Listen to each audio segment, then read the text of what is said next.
Je vous présente aujourd'hui une nouvelle série de vidéos. J'avais fait l'année passée quelques vidéos sur mon entraînement personnel que j'avais appelé « Comment je gagne des watts ». J'ai décidé cette année de réduire un petit peu le titre parce que je le trouvais un petit peu long. Donc aujourd'hui, ça va s'appeler « Plus de watts ». C'est un peu la même idée. Je vous présente toujours mon entraînement personnel. On s'éloigne un petit peu du vlog quand même parce que dans le vlog, on parle un petit peu de nous et j'ai pas trop envie de vous raconter ma vie. J'ai pas envie de tomber dans l'égocentrisme, donc je préfère vraiment me concentrer sur l'entraînement. Le cœur des vidéos, le sujet de la vidéo, ça va être non pas mes performances, mais vraiment mon entraînement au quotidien. Alors évidemment, le sujet de ces vidéos, c'est moi. Ça peut pas être autrement. Donc évidemment que je vais vous parler de mon entraînement personnel, mais l'idée, c'est pas de mettre en valeur mes performances personnelles, mais vraiment comment je m'entraîne et de vous partager ma réflexion. Qu'est-ce que je pense au moment où je le fais, comment est-ce que je planifie mes blocs, comment est-ce que je construis mes séances, comment est-ce que je les réalise lorsque je suis sur le vélo. Parce que je me dis que ça peut vous intéresser, le fait de partager ma réflexion et de partager mes entraînements, ça va peut-être aider certains à peut-être mieux s'entraîner, ou en tout cas, ça va peut-être vous suggérer quelques réflexions par rapport à votre entraînement, votre méthodologie. Et puis, je trouve que c'est toujours intéressant aussi de partager ces séances, c'est motivant, c'est inspirant. Et pour cette année, le fil rouge de cette série Plus de watts, ça va être la préparation à un objectif bien spécifique dont je vais vous parler tout de suite. Donc, comme je vous le disais, je vais éviter de vous raconter ma vie, donc je vais simplement vous dire que cette année, je me prépare à des objectifs type cyclosportive et non pas course de fédération. Donc, le pourquoi du comment, on s'en fiche. Simplement, voilà, vous le savez, je me prépare à des cyclosportives et particulièrement à des cyclosportives montagneuses avec beaucoup de dénivelé. Et mon objectif principal cette année, eh bien, le voici en vidéo. J'ai eu l'autorisation de l'organisateur à vous passer ce petit extrait. Donc, je vous laisse voir quel est cet objectif.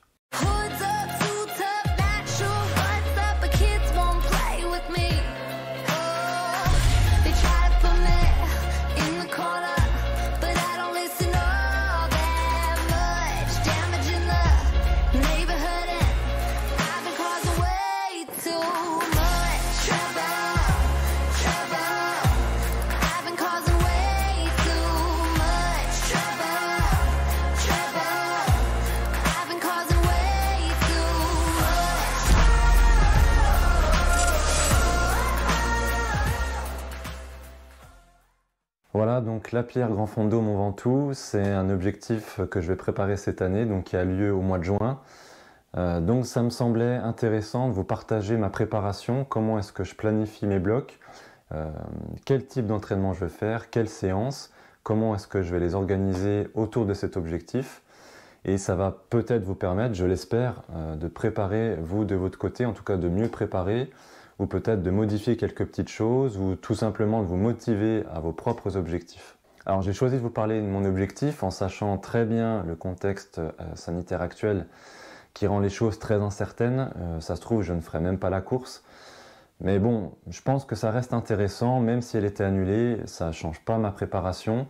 Donc ça permet aussi à ceux qui préparent des cyclosportives de voir comment moi je me prépare à cet objectif et comment on peut se préparer de manière plus générale à ce type d'objectif très montagneux avec beaucoup de dénivelé. Donc personnellement, je ferai le grand parcours qui doit faire environ 130 km de mémoire avec un petit peu plus de 3000 mètres de dénivelé. Donc ce que je vais faire, c'est que je vais publier une vidéo par bloc de travail en sachant que j'ai environ 4 ou 5 blocs de travail jusqu'à cette cyclosportive de mémoire. Donc ça va faire 4 ou 5 vidéos jusqu'à l'objectif. En sachant qu'il y aura peut-être des courses préparatoires, c'est même sûr, enfin, si le contexte le permet. Et puis, il y aura aussi d'autres courses après cet objectif. Ce ne sera pas la fin de la série. Donc, ce sera peut-être intéressant aussi de vous montrer comment est-ce qu'on peut préparer un deuxième objectif pour préparer éventuellement un deuxième ou voire un troisième pic de forme. Avant d'attaquer le vif du sujet, j'aimerais vous poser une question pour avoir votre avis. Suite à ces 4 ou 5 vidéos, on va donc arriver à ce fameux objectif, à cette course, à cette cyclosportive.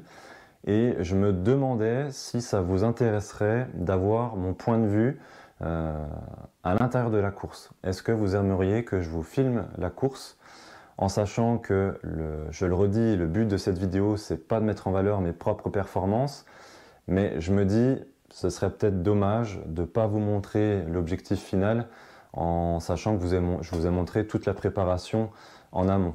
Donc je ne sais pas, qu'est-ce que vous en pensez? Est-ce que vous avez envie que je mette la GoPro sur le vélo le jour J? Dites-le moi en commentaire et puis je prendrai ma décision d'ici quelques semaines, d'ici quelques mois. Donc toute première étape avant même de s'entraîner, c'est de réfléchir, de penser, de construire sa planification globale pour arriver le jour de son objectif le plus fort possible, le plus frais possible. Donc je vais vous montrer dans un premier temps comment est-ce que je réalise cette planification et ensuite je vous montrerai les entraînements. Donc voici le calendrier pour ma saison 2021. Alors moi j'utilise Intervals comme plateforme d'entraînement pour l'analyse de mes séances, mais j'aime bien utiliser un basique fichier Excel sur lequel je vais planifier mes blocs pour avoir vraiment une vue d'ensemble sur toute la saison. C'est plus clair pour moi de faire comme ça. Donc voilà mon fichier Excel que je vous présente aujourd'hui avec mon objectif principal ici qui est donc la Grande Fondo La Pierre-Mont Ventoux, donc 13 juin.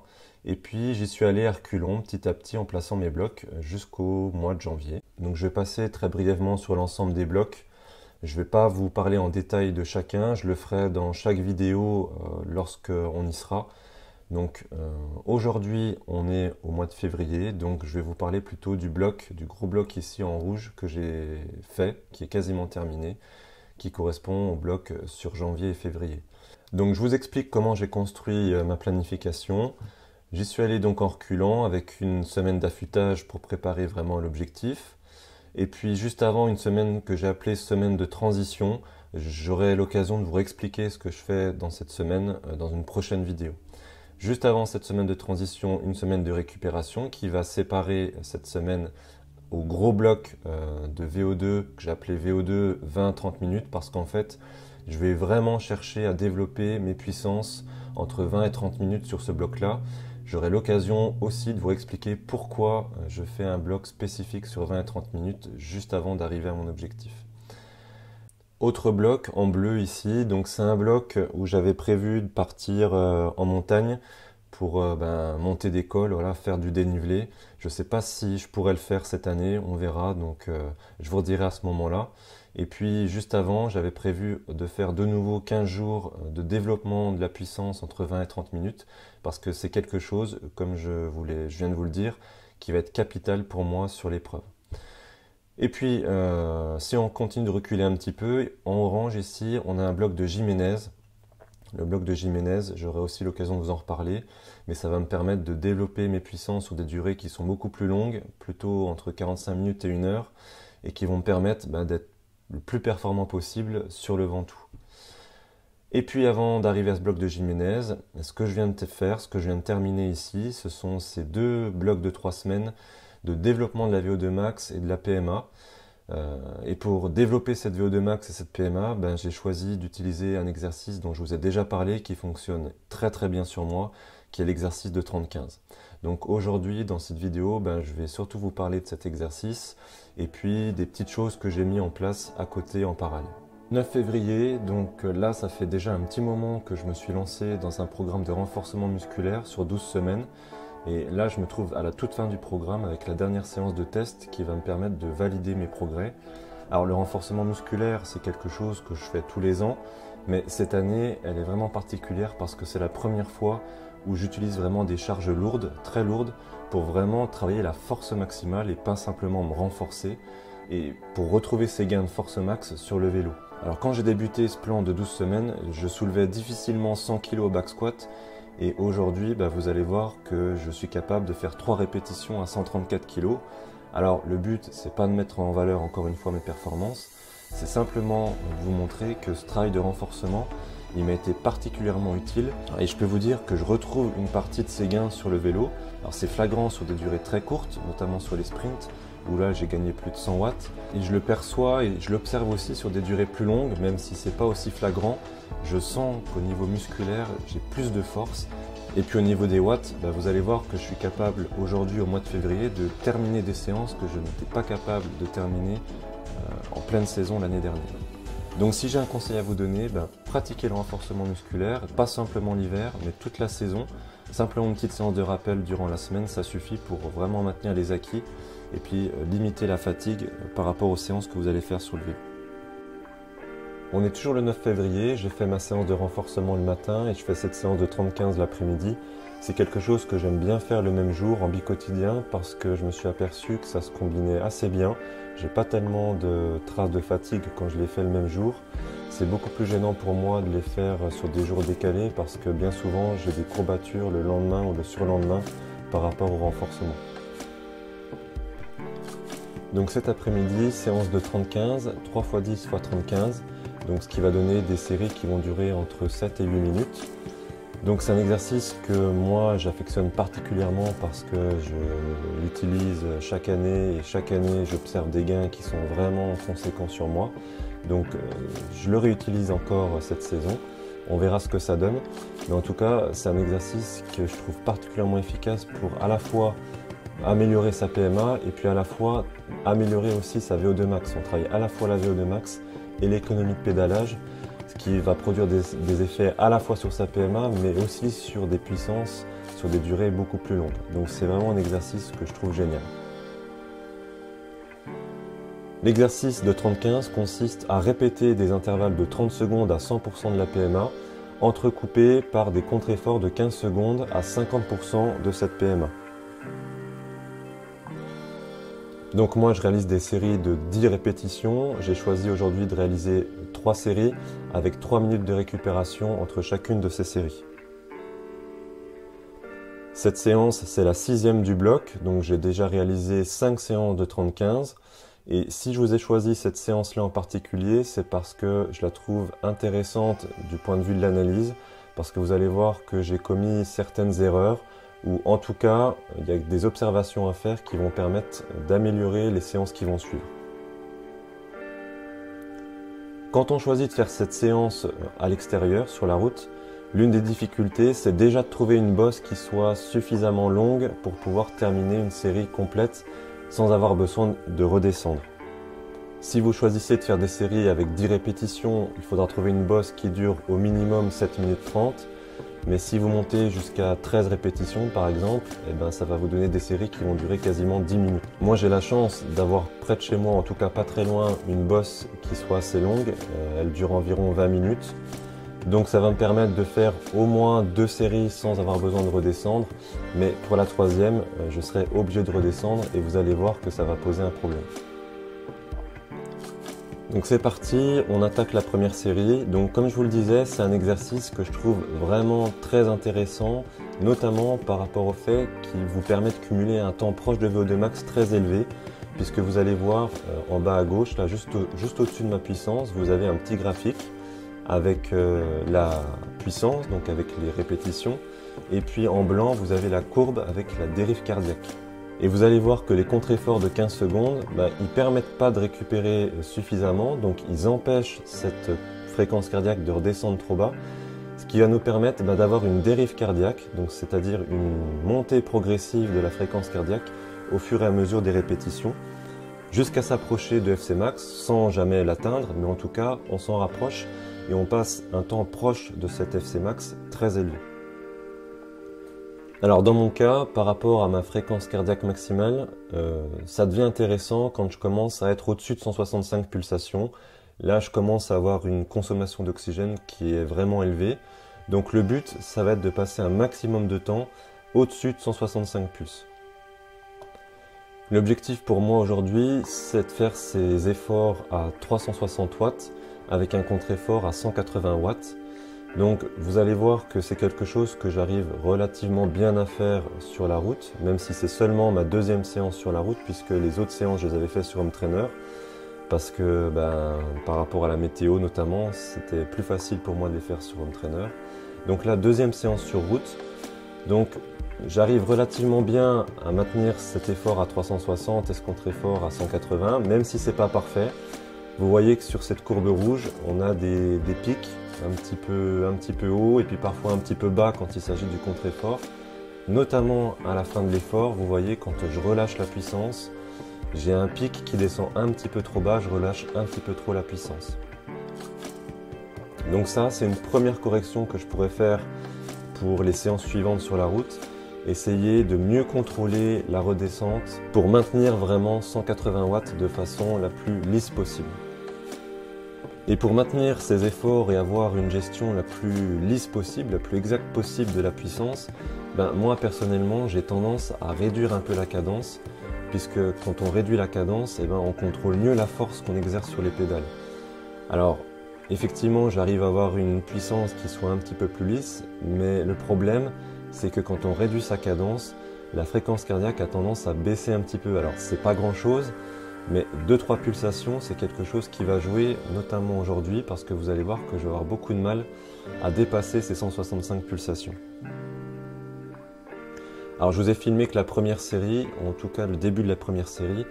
Alors je vais atteindre les 165 pulses difficilement à la fin de la première série, et je vais monter jusqu'à 168 au maximum sur la fin de la troisième.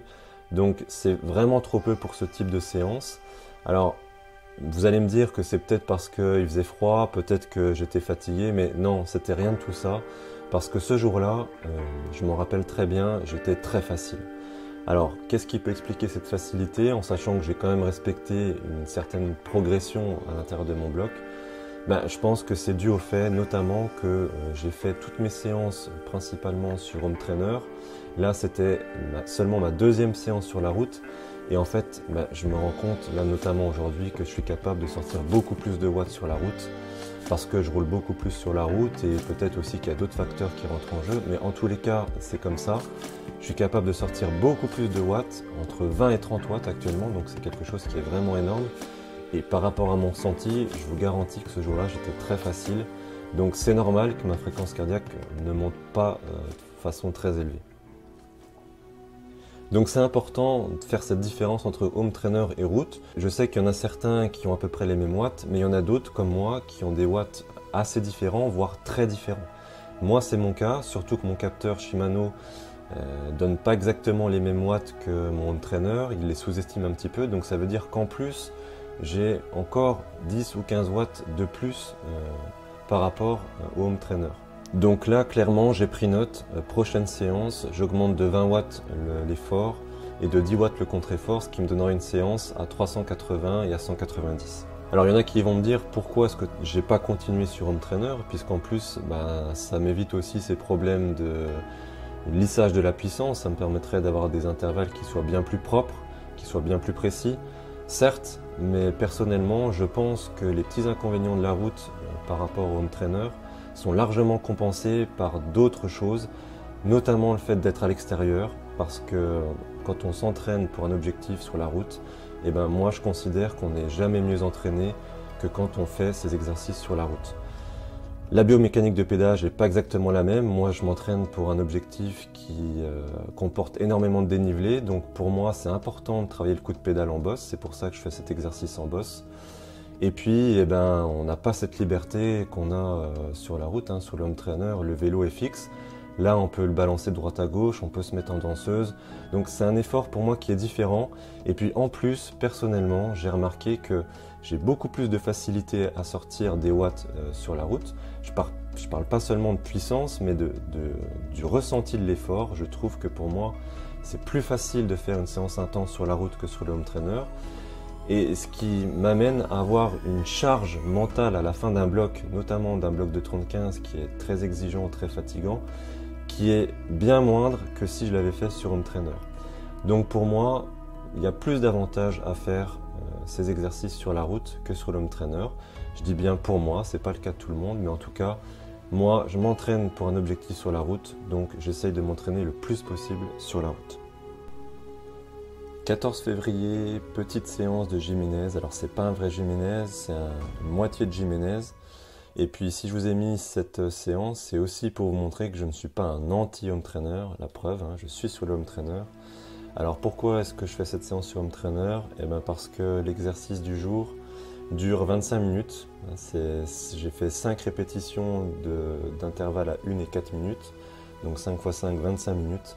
Et malheureusement, j'ai pas de boss à proximité qui dure 25 minutes.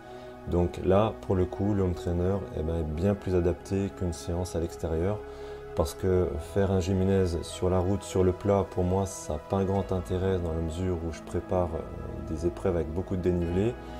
Et puis avec les nombreuses intersections, c'est compliqué de faire un gymnase en extérieur quand on n'a pas de col de 45 minutes à proximité.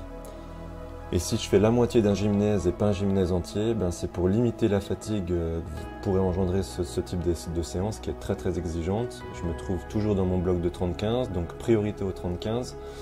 Mais ça, c'est ma troisième séance d'intensité, on va dire, c'est de la demi-intensité, simplement pour commencer à me préparer à ces séances et ces intensités qui vont durer un petit peu plus longtemps. Et ça va me permettre d'arriver sur mon bloc de gymnase déjà prêt en quelque sorte pour attaquer des séances difficiles de 45 minutes. Je préfère me préparer dès maintenant à des intensités que je vais retrouver dans le bloc suivant plutôt que de faire une première semaine de bloc en sous-intensité. Je trouve qu'on gagne du temps. Ça me fait en même temps ma troisième séance intense, ou en tout cas une demi-intense, puisque je suis capable de les assimiler avec le volume que j'ai actuellement. On se retrouve le 16 février pour cette dernière séance de 30-15 du bloc. Je vous avais dit la dernière fois que je devais augmenter l'intensité à 380 et à 190. C'est ce que j'ai fait. J'ai eu une dérive bien plus intéressante. Alors je ne vous l'ai pas filmé, mais en tout cas, vous voyez à l'écran que j'ai quasiment doublé mon temps au-dessus de 165 pulses. Je suis passé de 10 minutes à 18 minutes. Donc là, séance beaucoup plus intéressante. Et puis je me suis dit que pour cette dernière séance, je pouvais encore augmenter un peu l'intensité. Donc je suis passé de 380 à 400 watts sans être sûr de pouvoir terminer la séance. Donc je vous ai filmé cette dernière séance. Cette fois-ci, je n'avais pas mon caméraman sous la main. Donc c'est moi qui filme la séance depuis mon cockpit. Donc j'ai corrigé ce premier défaut d'intensité. Vous allez voir que ma dérive est toujours très intéressante, beaucoup plus que la première séance que je vous ai filmée. Et puis j'ai aussi essayé d'améliorer cette cadence et vous allez voir que j'arrive cette fois-ci, en tout cas sur les temps d'effort à 400 watts, à avoir une cadence qui soit un petit peu plus élevée, plus naturelle, autour des 75-80 tours, ce qui est pour moi une bonne cadence quand il s'agit de pédaler en bosse. Je garde toujours une cadence très faible sur le contre-effort parce que ça me permet vraiment d'éviter ces grosses variations de puissance et de rester autour des 190 watts le plus précisément possible. Vous le voyez à l'écran avec cette courbe blanche en bas à gauche qui représente ma dérive cardiaque. Vous voyez qu'elle est déjà beaucoup plus intéressante que la dernière fois. Je passe beaucoup plus de temps au-dessus de 165 pulses et j'arrive à la fin de la première série à 170. Donc vraiment rien à voir, et puis ça colle aussi au niveau de mon ressenti personnel.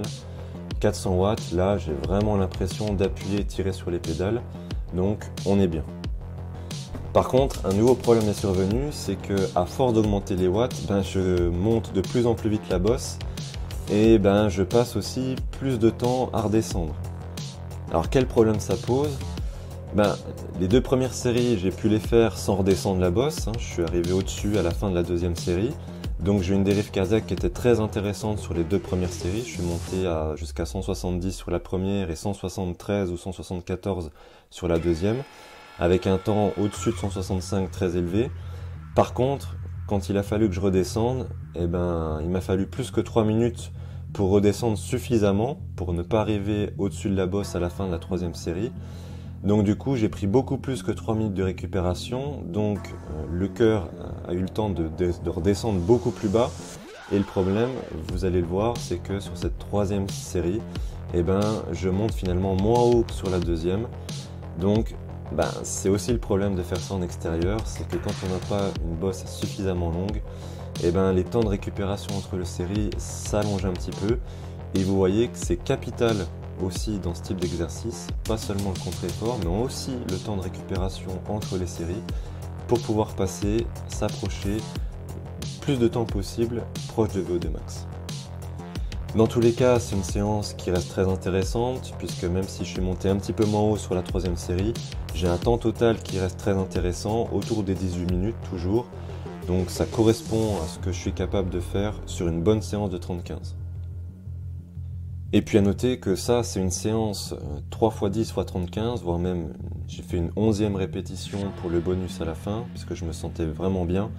À 400 watts et à 200 watts en contre-effort, c'est une séance que je n'ai jamais terminée. Donc ça c'est vraiment positif pour un mois de février, arriver à terminer une séance comme ça à 400 watts, en sachant que mon capteur sous-estime un petit peu la puissance, ça me donne sans doute une PMA au-dessus des 400 watts à 410, 415 watts. Donc j'ai jamais eu cette puissance là.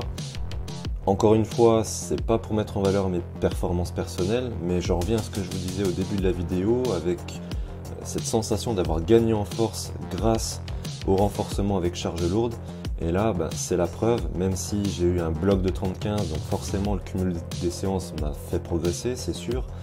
Mais monter à plus de 400 watts sur ce type de séance que je n'avais jamais pu terminer jusqu'à présent, je suis convaincu que le renforcement y est pour quelque chose. Voilà les quelques séances qui me semblaient intéressantes de partager avec vous en vidéo. Évidemment, je ne fais pas que ça, je n'ai pas fait que ça durant ces 2 mois de février. J'ai fait beaucoup de séances longues, en endurance, en zone 2, beaucoup de séances de plus de 3 heures, 4 heures, voire 5 heures, puisque je continue de développer mon endurance, puisque je me prépare à des courses qui durent relativement longtemps, entre 4 et 5 heures, voire 6 heures pour certaines. Donc c'est quelque chose que je continue de faire en parallèle des séances intenses, des séances d'intervalle, des séances en zone 2, mais pas trop bas non plus. Moi je considère qu'à partir d'un certain niveau, et en tout cas pour mon cas personnel, je ne me sens plus progresser à faire 4 heures, 5 heures à 160, 150 watts. Pour moi ça n'a plus d'intérêt. Pour continuer de développer mon endurance et chercher à développer la plus grande puissance possible, le plus longtemps possible, il faut que j'aille chercher le haut de ma zone 2, limite zone 3. Donc c'est pour ça que je fais aujourd'hui des sorties de 4 heures autour des 200, voire 220 watts en pondéré, ça dépend aussi du dénivelé. Donc je ne suis pas dans le très facile, je suis dans le facile plus, on va dire, c'est vraiment de l'endurance haute. Et pour moi, c'est quelque chose qui me fait davantage progresser aujourd'hui. Voilà, ça sonne la fin de ce premier épisode de Plus de Watts, j'espère qu'il vous aura plu. N'hésitez pas à me dire en commentaire ce que vous en avez pensé, moi ça me permet de rester motivé, ça me permet aussi de m'améliorer si vous avez des critiques constructives à faire. Je vais essayer de sortir le 2e épisode très bientôt sur ce 2e bloc, ce bloc de Jiménez qui arrive très vite pour moi. D'ici là, je vous dis à très vite et comme d'habitude, n'oubliez pas, lâchez les watts.